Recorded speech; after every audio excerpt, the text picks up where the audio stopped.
آج ہم بات کریں گے شہید ثالث قاضی سید نور اللہ شوستری کی، جنہیں قتل تو کر دیا گیا مگر ان کا سچ زندہ رہا۔ بسم اللہ الرحمن الرحیم۔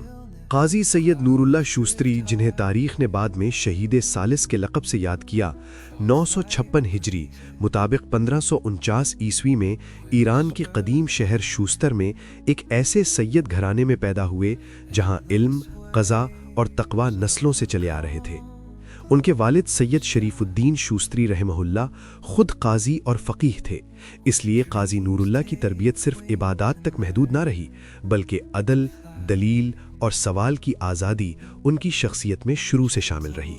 بچپن ہی میں قرآن، عربی، منطق، فقہ اور حدیث میں مہارت حاصل کی، اور 9 عمری میں ہی یہ بات واضح ہو گئی کہ وہ روایت کو دلیل کے بغیر قبول کرنے کے قائل نہیں۔ جوانی میں انہوں نے شوستر سے نکل کر مشہد، اصفہان اور دیگر صفوی دور کے بڑے علمی مراکز میں تعلیم حاصل کی۔ یہاں ایک حقیقت جو اکثر نظر انداز کی جاتی ہے، یہ ہے کہ قاضی نور اللہ نے صرف شیعہ مصادر نہیں پڑھے، بلکہ اہل سنت کے فقہی مسالک، حدیث کی کتب اور علم کلام بھی گہرائی سے سیکھا، کیونکہ وہ جانتے تھے کہ جس عالم نے دوسرے کی کتاب نہ پڑھی ہو وہ انصاف نہیں کر سکتا۔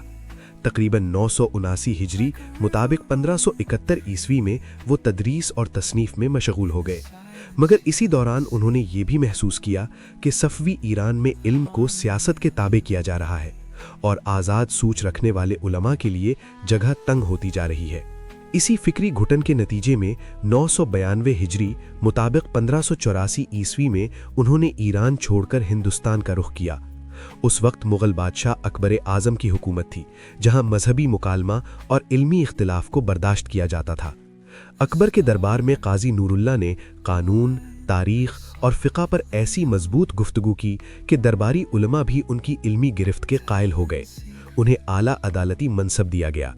ایک اہم مگر دبائی گئی حقیقت یہ ہے کہ وہ شیعہ ہونے کے باوجود سنی مقدمات میں سنی فقہ کے مطابق فیصلے کرتے تھے، اسی لیے عوام میں ان کی شہرت ایک غیر جانبدار اور نڈر قاضی کی تھی۔ مگر یہی غیر جانبداری کچھ درباری عناصر کے لیے خطرہ بنتی جا رہی تھی۔ اسی دوران انہوں نے اپنی سب سے معروف کتاب احقاق الحق لکھی۔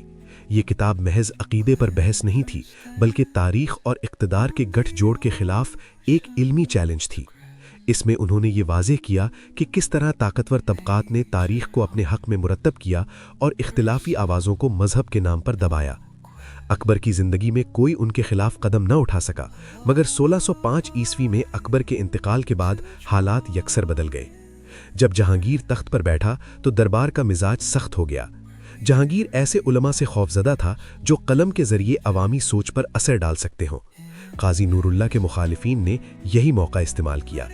ان کے خلاف کوئی کھلی عدالت نہیں لگائی گئی، بلکہ بند کمروں میں ان کی کتابوں کے اقتباسات، خاص طور پر احقاق الحق، سیاق و سباق سے کاٹ کر پیش کیے گئے۔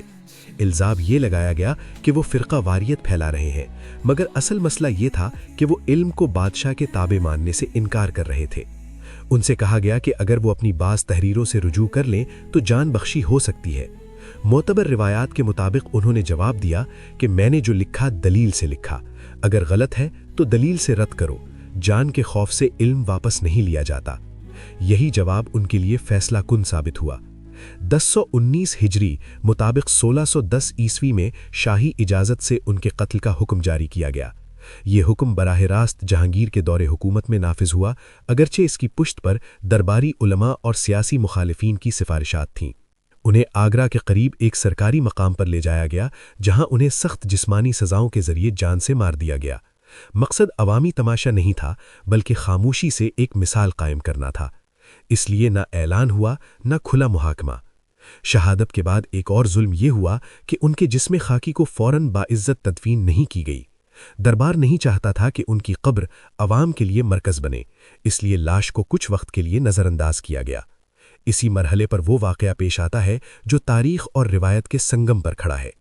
شیعہ موالی مصادر کے مطابق قاضی نور اللہ کے خاندان یا قریبی عقیدت مند میں سے ایک شخص نے خواب میں حضرت فاطمہ زہرا سلام اللہ علیہا کو دیکھا۔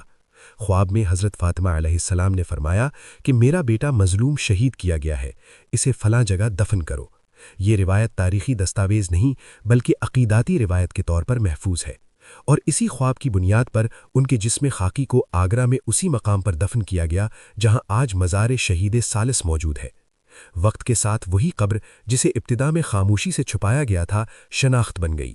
جنہوں نے قتل کا حکم دیا ان کے نام تاریخ میں دھندلا گئے، مگر قاضی سید نور اللہ شوستری شہید ثالث کے نام سے زندہ رہے۔ ان کی کتابیں جنہیں جرم بنا کر ان کی جان لی گئیں، بعد کی صدیوں میں علمی ورثہ بن گئیں۔ وہ تلوار سے نہیں لڑے، انہوں نے قلم سے سوال اٹھایا اور اسی جرم میں مارے گئے۔ قاضی سید نور اللہ شوستری کی زندگی اور شہادت ہمیں یہ بتاتی ہے کہ جب اقتدار علم سے ڈرنے لگے تو عالم کو خاموش کیا جاتا ہے، مگر تاریخ ہمیشہ اسی عالم کو زندہ رکھتی ہے۔ یہی وجہ ہے کہ آج بھی آگرہ میں ان کا مزار کھڑا ہے، ایک گواہی کے طور پر کہ سچ کو مارا جا سکتا ہے، دفن نہیں کیا جا سکتا۔ باقی ملتے ہیں کسی اور تاریخی داستان کے ساتھ، تب تک کے لیے خدا حافظ۔